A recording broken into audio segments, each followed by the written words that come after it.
This happened to me 4 years ago. It's by far the most extreme and life-threatening situation I've been in. The eyewitness account you're about to read is 100% true, and is mine. For some understanding, this happened in the United States. It was the summer of 2012, my longtime boyfriend and I had recently gotten married. Even though we were dirt poor college students and lived in a dinky apartment, we were having a blast. That particular summer, we gathered with our friends at the local movie theater almost every weekend. There was one just down the street from our apartment, and it had really cheap movie tickets. A night out that was under $10 was certainly within our budget. Anyway, one Thursday night I received a call from this group of friends inviting us to watch the midnight premiere of the newest Batman movie. I had just finished working a 12-hour shift and was pretty tired. I almost refused the invitation and thought of crashing in my apartment instead. However, I didn't want to miss out on the fun, and it was a movie I'd wanted to see for a while anyway. Certainly, it wouldn't do any harm to stay up later than usual and miss a few hours of sleep, right? At 10:30 PM we met at the theater. We passed large cardboard cutouts of Catwoman and Batman as we walked inside, greeted by the smell of buttery popcorn and the chatter of excited moviegoers. The ticket booth was to the right of the entrance, and just above that was an electronic list of movies being played. The 12 AM showing of The Dark Knight Rises was displayed up there in bright red letters. Being paranoid that the tickets would sell out quickly, one of my friends swung by earlier that day and purchased tickets for all of us. We bypassed the ticket line and went straight to the ticket taker. She smiled at us and kindly directed us to Theater 9, which was on the right side of the lobby. If only I had known what I do now. That among the crowds, a killer was lurking. That as I walked across that tacky red and purple carpet towards Theater 9, I could have been walking to my death, and I think about it often now. What would have I done had I known? Pulled the fire alarm? Called the police? Screamed for people to run away? But of course, I had no way of knowing what was about to happen. Oblivious to the peril I was putting myself in, I pushed open the doors to Theater 9 without giving it a second thought. The hallway in this theater was shaped like a U, and you could go either right or left. Theater 9 was the largest screening room in the building, perfect for accommodating the crowds that midnight premieres brought in. The screen was motionless and grey. Not even the previews had started yet because there was still a good hour and a half to go until the movie actually started. We entered on the right side, so all of the seats were to our left. I remember being surprised at just how packed the theater already was. Just about every seat was filled, much to our dismay. At first it seemed like we wouldn't find a spot to sit together. Now, the way this theater was set up, there was a section of seats right in front of the screen. This area was flat and there were about 5 rows of seating in this section. A lot of seats in that section were empty, but sitting right in front of the movie screen sucks, and none of us wanted to sit there. One of my friends then spotted a row with 5 empty seats all next to each other, perfect for the amount of people we had. These seats were about 3 to 4 rows up from where the seating rows started to elevate. We ran up the stairs before someone could take the seats and filed in. My husband, Brock, sat in the 5th seat. I sat next to him, and my friend Samantha sat next to me on my right side. Her boyfriend, Tommy, sat next to her, and another friend named Leo sat in the aisle seat. We spent the next several minutes casually chatting, joking around, and laughing. After a while, my 3 friends went to the lobby to buy drinks and that addicting movie theater popcorn. While they were gone, Brock and I passed the time by people watching. The theater was bright since the lights weren't dimmed yet, and I could see everyone clearly. There were a lot of people dressed in Batman t-shirts and hoodies. One person even had a mask and one of those shirts with an attached cape. There were a lot of kids in attendance as well, which wasn't surprising because, even though it was a Thursday night, it was summer vacation, so that meant no school the next day. Of all the people I saw, the person I'll never forget was the little girl sitting in our same row, a few chairs away. She was really cute, blonde with blue eyes, and passed us several times on her way to the lobby, each time coming back with various snacks and popcorn. Overall, people seemed very excited to see the movie, and the room was filled with energy and laughter. After what seemed like an eternity of waiting, the lights started to dim and the previews began. Just like every movie I've seen before, a quick animation flashed across the screen reminding us to get refreshments from the lobby, to silence our cell phones, and to make sure we know where the emergency exits are. The animation had this ugly CGI cat in a tuxedo that was sitting in a movie theater. I casually glanced at the bright green emergency exit signs that were on the left and right sides of the movie screen. I didn't think much of the reminder, like usual. After that, I only remember one preview for The Man of Steel. The others I'm not sure what they were about. When the movie started, the theater erupted into cheering and clapping. The title of the movie, The Dark Knight Rises, exploded onto the screen. This was followed by the scene where Bane is hijacking a plane. I thought this scene was pretty cool and it caught my interest right away. Only when the movie started to get a little less interesting did I remember just how tired I was. I decided I would close my eyes at the more boring parts to get a little bit of rest. I'd been awake for 20 hours at that point, so I was rightfully sleepy. My eyes were closed for most of the duration of Batman and Catwoman's encounter. I don't really remember what was going on in that part of the movie. Perhaps some of you have seen it and know what I'm talking about. Anyway, when I opened my eyes again, Bruce Wayne was on his computer, digging up information on Catwoman. This was the last scene I saw. I never got to watch the rest of the movie. All of a sudden, a loud bang erupted from the left side of the theater. I sort of screamed a little because it startled me. A strange smell started to fill the auditorium.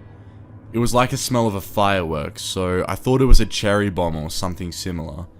Had someone thrown fireworks into the crowd as a prank?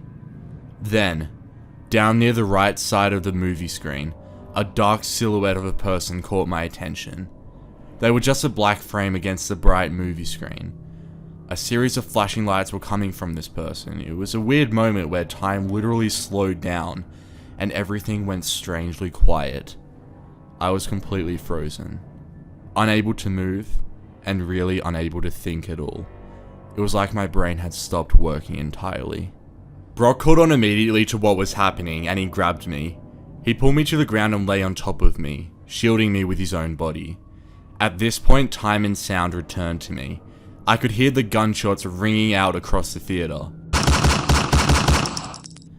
People were screaming. The movie was still playing on top of it all, creating a chaotic explosion of sound. I realized the flashing lights I'd seen were bullets flying out of a gun barrel. An instant sensation of adrenaline flooded my body.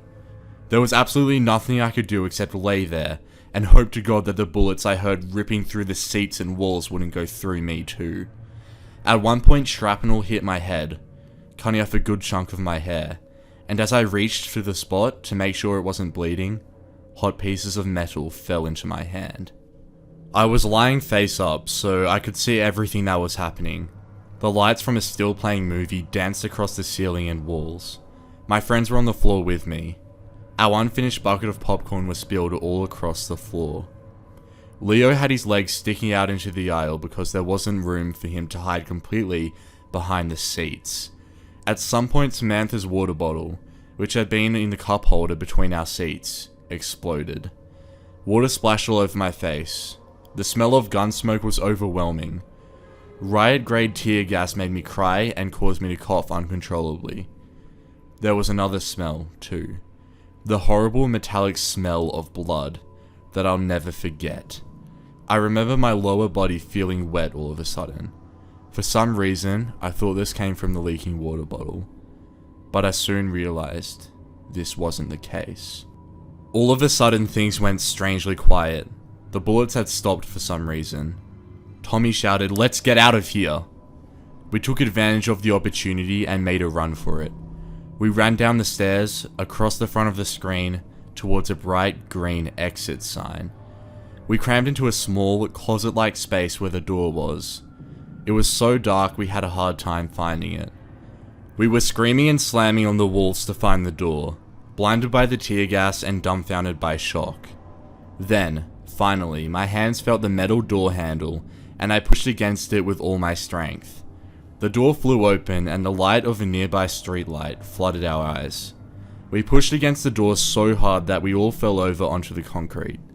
Samantha lost her pink flip-flops just outside this doorway. As I scrambled to my feet and literally ran for my life, I realized my legs were red, absolutely soaked with blood. It was like I dipped my legs into a bathtub full of it. I checked my body all over and realized I wasn't injured at all. Where had this blood come from? I looked behind me and realized that the blood was my husband's. He had been shot in the leg. A massive gaping hole had ripped through the lower half of Brock's right leg. His foot was barely hanging on and dangled lifelessly. Leo and a young man I didn't recognize were carrying Brock because after falling outside the door, he lost all his strength and couldn't walk. I was completely shocked. I had no idea he had been injured, especially since he was right behind me the whole time and managed to escape the theater all by himself. How he did it on one foot, I'll never know. At this point I screamed. My scream was so loud that it alerted nearby construction workers. At the back of the theater there was a narrow parking lot, followed by a grassy lawn and then the street beyond that. The construction workers were doing road repair on this street, but as soon as they heard my scream and saw us running, they stopped working and watched what was going on. I'm not sure why this is such a vivid part of my memory. Anyway, they carried Brock along the back sidewalk all the way to the end, where the corner of the building is. This was quite a distance, several dozen feet. My husband then collapsed from exhaustion and pain, saying he couldn't move anymore. He lay down and a puddle of blood started to form beneath him. I looked back and realized we had left a trail of blood leading from the door all the way to our current position. I was trembling. I knelt beside Brock and glanced around to see who else was injured. Tommy had been shot in the knee and the hip, and was further away in the parking lot. The teenager who helped my husband was also injured. His dad and mum were with him. His mum was sitting against the wall and looked like she was going to pass out. She was bleeding from several places. That family escaped at the same time we did. I guess they heard the bullets stop and decided to make a run for it too. We were all lucky, because the shooting was still going on inside.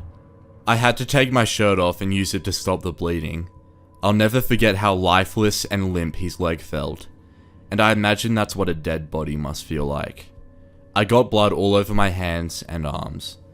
The police showed up really, really fast. I'd say we were on the outside for a minute or two before the red and blue sirens filled the night and rushed to our location. A female officer stood by us the whole time until paramedics arrived, which took a very long time. Brock was one of the last to be taken to a hospital. He was bleeding out for almost 20 minutes before an ambulance pulled up on the same street with the roadwork. At this point he had become almost unresponsive and was on the verge of unconsciousness. Several massive guys rushed across the grass with a stretcher, loaded him onto it, and then ran with him back to the waiting ambulance.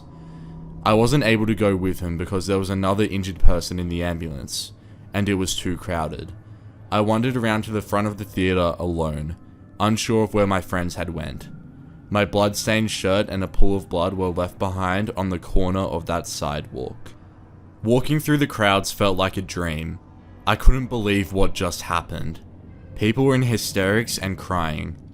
A lot of people such as me were covered in blood, and like me, I'm pretty sure the blood staining their skin and clothes wasn't their own. A lot of people seemed to notice how lonely and dazed I looked, so they kept me company, and even offered me a ride to different hospitals to find Brock, because I hadn't been told what hospital he was taken to. I hung around these people for a while as police swarmed the area and asked us what we saw inside the theater. The whole parking lot was on lockdown, and we weren't going to be allowed to leave anytime soon. It was around 2 AM, so it was very dark outside still, and I was pretty cold, wearing only an undershirt and shorts. The flashing red and blue lights of what seemed like 100 police cars were blinding. I remember seeing a big police vehicle pull up that said something like Crime Scene Investigation Unit on it. I think that's when it really sank in and hit me. I started to get sick to my stomach and wanted to vomit, but somehow I was able to hold it back. Eventually, police started letting people leave. I jumped into my truck and booked it out of there. I was in such a panic that I didn't even think to go to my apartment, grab my cell phone, which I'd forgotten, and call my parents or someone else to help me. I was angry, upset, scared, and most of all still in a state of shock. Was I really going to lose Brock only a month shy of our first wedding anniversary because of some psychopath with a gun? Thankfully, by the time dawn rolled around, I found the hospital he was treated in. This was in the next city over, maybe 45 minutes from the theatre if you're going the speed limit. I was so happy to be there, and the hospital staff were all so welcoming and understanding. After making sure I wasn't injured as well, they let me wait in the ICU room that Brock would be placed in when he was done recovering from surgery. I was so glad he was alive. Brock and Tommy both had survived, though many others weren't so lucky. I found out the following day that 12 people were killed in this shooting, and over 70 were injured. The little blonde girl sitting in my row did not survive. She died in the theatre no more than a few feet from us. She had been shot multiple times. A heartbroken police officer, who cried during his court testimony, tried unsuccessfully to save her by carrying her out of the theatre and having her sent to a hospital. Tommy was rushed to a different hospital in the back of a police car. He underwent surgery and made a full recovery. The bullet missed his hip bone and narrowly missed his urinary tract and bladder. According to the surgeons, my husband lost almost half his blood. Brock made it to the hospital just in time. Any later and he would have died. He underwent several blood transfusions and was in the hospital for 21 days. The wound to his leg was severe enough that they had to amputate it after trying unsuccessfully to save it. It's been so long since the shooting happened that my husband, friends and I have been able to recover from it somewhat. The event was pretty horrifying and has left us scarred for sure. I wouldn't consider that part of the story to be creepy though. No, the creepy part is the shooter himself. I later learned much about him from the murder trial that would follow in the coming years. Though my encounter with this man was very brief, he's affected my life greatly. Just to know that people like this exist is disturbing. He is certainly one twisted individual that I never want to see again. I learned everything from watching the televised trial that took place in early 2015. This guy was going to school for neuroscience or something in California. I guess he was a pretty smart guy. However, for some reason, he had an obsession with killing people and had a stalker mentality. After dropping out of his university, he moved to my state and chose my local theatre to commit a mass shooting. Before that, he was planning on hiding along remote hiking trails up in the mountains, jumping people, pulling them into the woods, and killing them there, though he never went through with that idea. He stalked my theatre for months and had this shooting all planned out for the night of July 20th. Though I never saw him before this, it's unnerving to think this guy could have been watching us every time we went to the theatre, and we would have never known it. We were completely unaware of what he had planned against us. This completely ruined my sense of security because who knows what the stranger next to you is planning on doing to you. I came very close to the shooter, but I never actually saw his face in person until I was forced to testify in court. Of course I saw his mugshots on television, but while in the theatre I only saw him as a dark silhouette in the shadows, like a demonic figure rendered from the darkest and most sinister nightmare. He was even in the hallway that we passed upon running for the emergency exit. The only thing that stopped him from killing us there and then was his jammed assault rifle. To commit this crime, he ordered a few thousand rounds of ammunition, riot gear and armor, tear gas, an assault rifle, and a shotgun. He took pictures of himself, which was shown in court, wearing all of this gear like some sick trophy and holding up these weapons with a menacing smile. He dyed his hair orange and put in these creepy black contacts while making devilish faces into the camera, something that made me sick just looking at. Before driving to the theatre with all of his gear in the car, he booby-trapped his entire apartment and set it to explode if anyone opened the door. Then, once at the theatre, he posed as a moviegoer and even bought a ticket for the movie. I think his ticket had Theatre 8 on it, which was next door, but Theatre 9 had more people in it, so he went into number 9 instead. He was in the front few rows. I must have passed him several times in the lobby while he was there. Maybe he had seen me too. At some point during the movie, he got up and went through the side exit, which didn't have an alarm for some reason, kept it propped open with something, then went to his car to put on all of his armor and grabbed his weapons. Then he came back inside and started shooting. When we escaped the theater, we ran past his white car which was parked right at the exit. We didn't even notice it. At some point he came outside and he would have seen us there on the concrete. I don't know what stopped him from shooting people that were outside, but he could have easily ended us there and then if he wanted to. I think the hardest part for me was facing this twisted individual in court. I'll never forget rising as they called my name, walking down the center row past my family, other survivors, and crowds of news-hungry media personnel. I sat right across from him, maybe only 10 feet away, while his orange hair was gone and he wasn't wearing black contacts. Being so close to him was a creepy and uncomfortable experience. My encounters with this man are certainly ones I will never forget. I can now say that I've come face to face with a true, deranged psychopath. He just had this blank stare in his eyes the whole time. If eyes truly are the windows to the soul, then his soul was filled with nothing but a cold indifference for those he had murdered and harmed. He wouldn't even look at me. Sitting across from him in court was the second time I'd knowingly been in the same room with this man. A man who had tried to take my life, but thankfully failed. A man who would end up spending forever behind bars when, at the end of it all, he was sentenced to 3,318 years in prison for his crimes. This is to the man who tried to kill me. The man who has caused countless nightmares and fueled the fires of my paranoia. The man who hurt my friends and family, causing years of untold grief for my husband because he'll never walk the same again. The man who stole the innocence and joy from a 6-year-old child who went into that theater alive and came out dead. To the man who carried out the worst mass shooting in Colorado history. Let's not meet again. Ever. I hope you rot in prison.